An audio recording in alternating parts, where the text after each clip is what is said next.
Ji of x equal to 1/x minus 3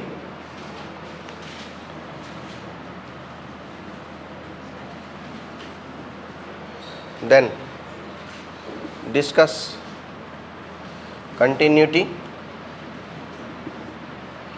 of पहला number f of x, ये बड़ा बेकार बात है। दूसरा नंबर जी ऑफ एक्स, ये भी बड़ा बेकार बात है। तीसरा number f of g of x.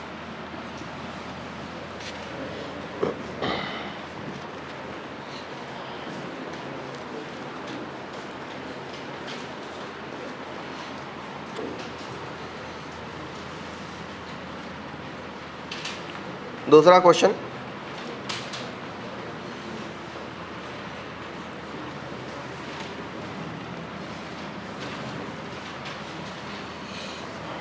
F of x equal to signum of 2 sin x plus a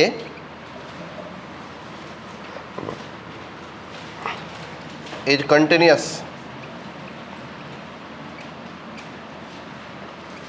for all x belongs to real number, then values of a। तीसरा question,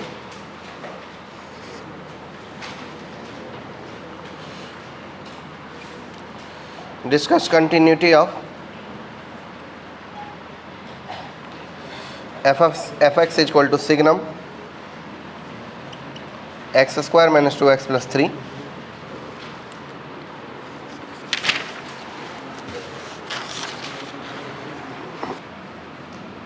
question 4, continuity discuss करना है। F of x is equal to x 1 अगर x rational है तो 0, अगर x irrational है तो।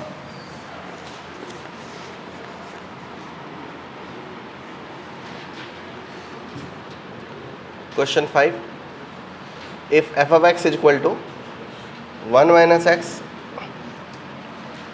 x belongs to irrational, x when x belongs to rational,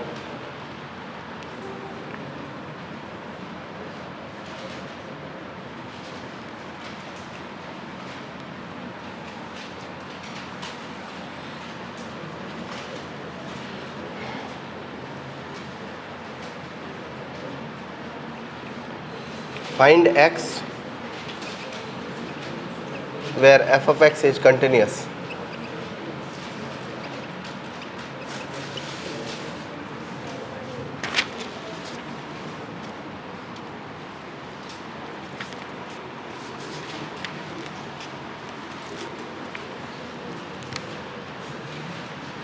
discuss continuity of fx is equal to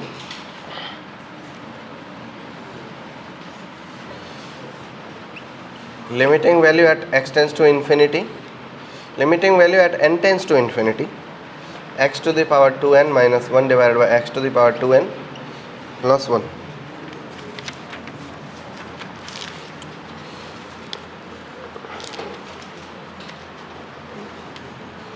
Question 7,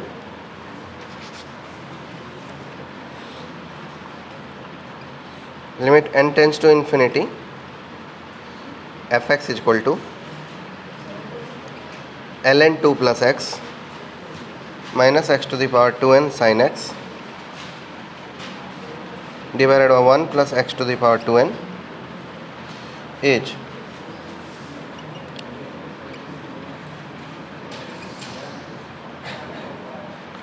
continuous at x is equal to 1, b continuous at x is equal to 0, c discontinuous at x is equal to 1, d none।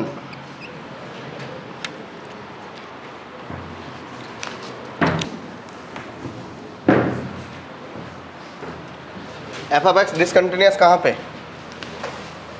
X equal to 1 पे। जी of x कहाँ पे? X equal to 3 पे। F of g of x करेंगे तो क्या मिल जाएगा?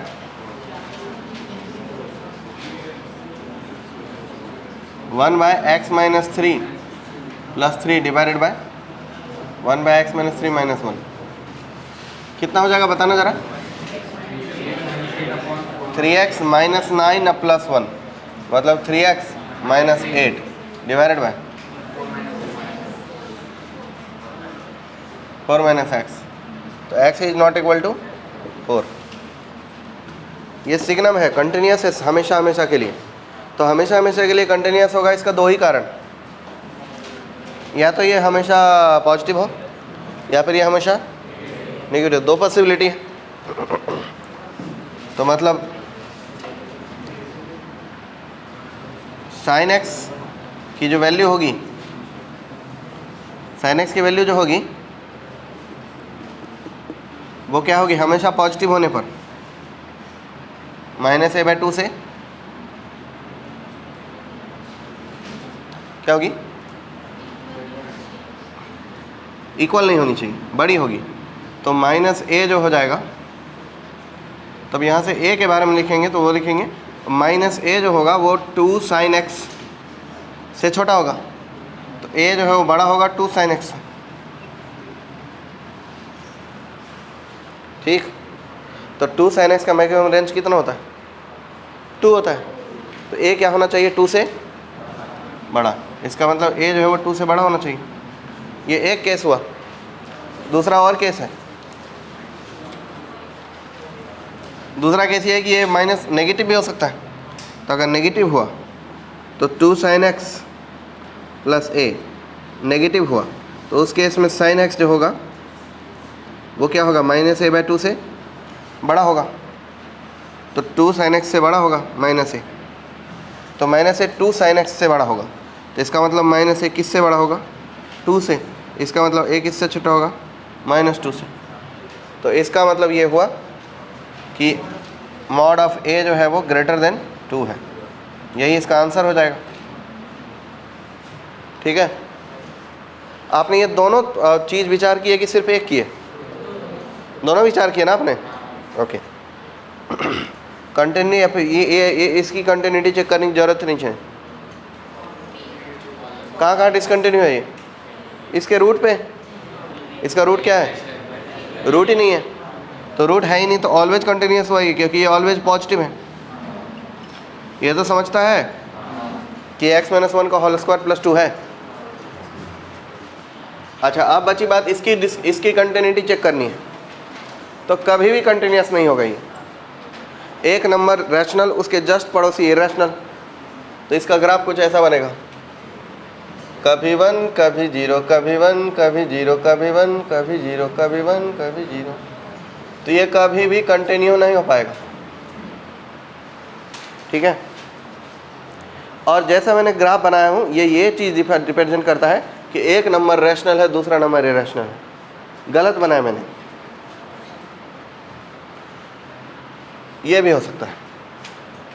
2 बार 3 बार 4 बार कितने बार point भी लगा सकते हैं। ऐसा अल्टरनेटली सजा हुआ नहीं है नंबर्स कि एक नंबर हो उसके बाजू वाला इरेशनल होगा, इसकी गारंटी नहीं लेगा कोई।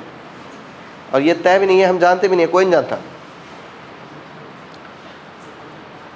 तो इसलिए कभी 0 हो सकता है, कभी 1 हो सकता है। क्या होगा क्या पता नहीं, ऑलवेज इरेशनल, ऑलवेज डिसकंटिन्यूस। क्या हो जाएगा ये, discontinuous for all x belongs to real number. किसी भी रियल नंबर के लिए डिसकंटिन्यूस है। अच्छा, ये कंटिन्यूस कब होगा, 1/2 पे। बाकी सब, कोई ऐसा चीज़ सोचो जिसमें ये वाली चीज़ इक्वल हो जाए, हमेशा इक्वल दे रहा हूँ, तो x की वैल्यू क्या हो जाएगी, एक ही नंबर है, x की वैल्यू 1/2, जिस पर ये और ये दोनों इक्वल हो जाएंगे। बाकी सब के लिए क्या रहेगा, ये डिसकंटिन्यूस। तो ये रहेगा discontinuous for all x belongs to real number except 1/2।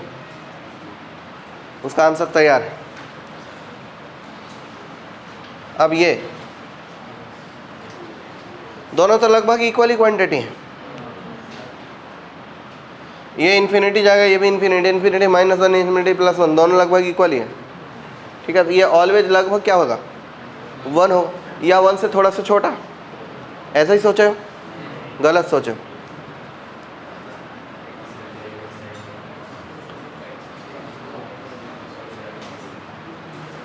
ये x पे बहुत ज़्यादा निर्भर कर रहा है।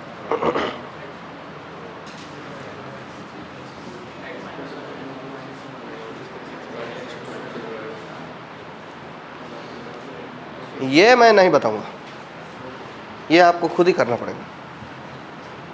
और चूंकि ये नहीं बताऊंगा इसलिए ये भी नहीं बताऊंगा, क्योंकि उसमें भी यही चीज़ है। अगर मैंने ये बता दिया तो फिर वो बहुत आसान हो जाएगा। इसका आंसर तो आया होगा आपका। क्या बोलता है? सही बोल रहे हो? सी है। कैसे है?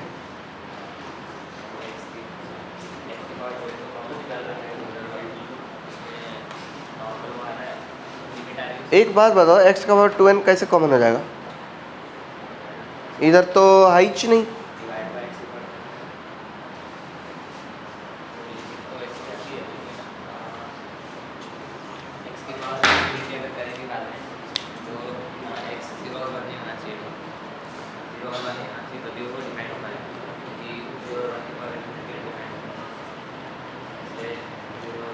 जीरो अगर होता है तो मैं बताता हूँ डिफाइन कैसे होगा।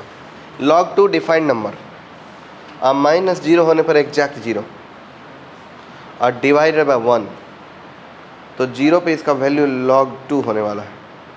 तो अनडिफाइंड कैसे बोल सकते हो? क्या पुट कर रहे हो?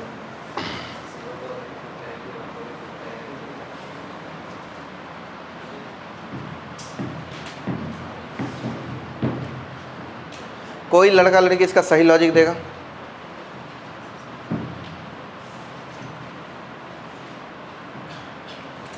मैं बता दे रहा हूँ कि 1 का पावर इन्फिनिटी आखिर अनडिटर्मिनेट क्यों है? अगर ये 1 से बड़ा नंबर होगा तो ये इन्फिनिटी हो जाएगा, और 1 से छोटे नंबर का पावर इन्फिनिटी जीरो हो जाता है।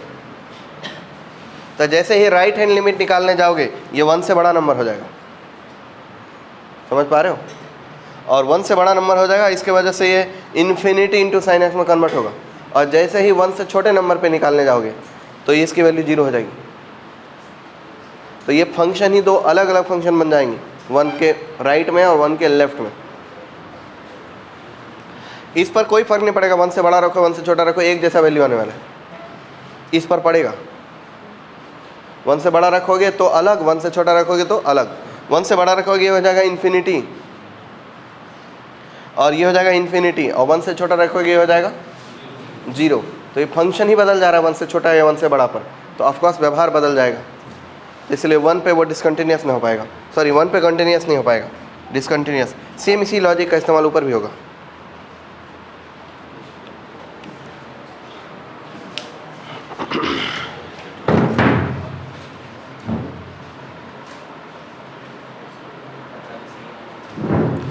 x के 1 से सभी बड़े नंबर के लिए उसका व्यवहार एक जैसा होने वाला है।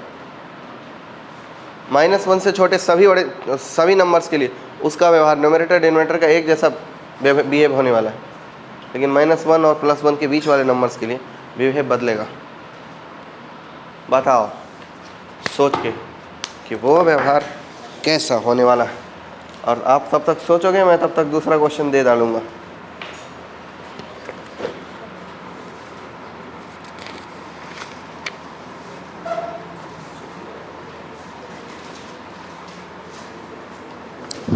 इस चीज़ को और क्लियर करने के लिए चलो एक और क्वेश्चन देते हैं। Limit n tends to infinity cos का पावर 2nx, इसका कंटिन्यूटी चेक करो। Continuity check, continuity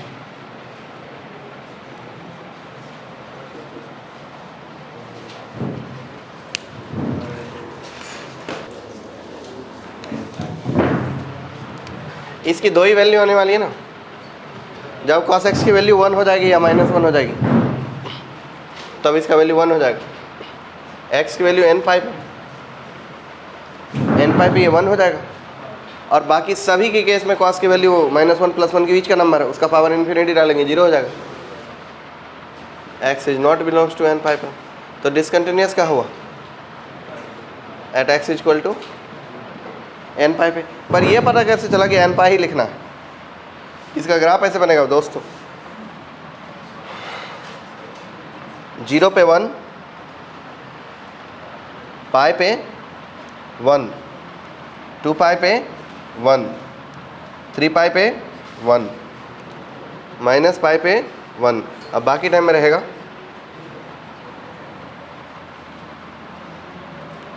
0। तो discontinuous at n pi.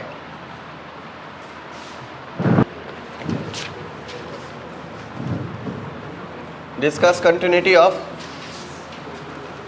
F x is equal to sine x plus cos x का ग्रेटेस्ट इंटीजर। ये मैं लिख देता हूँ, बाद में बोलोगे नहीं बोले थे।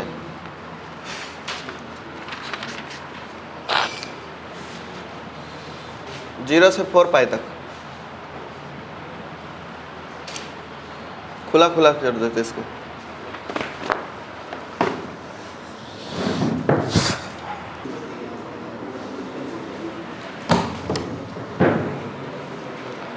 अब ये काम खुद करें।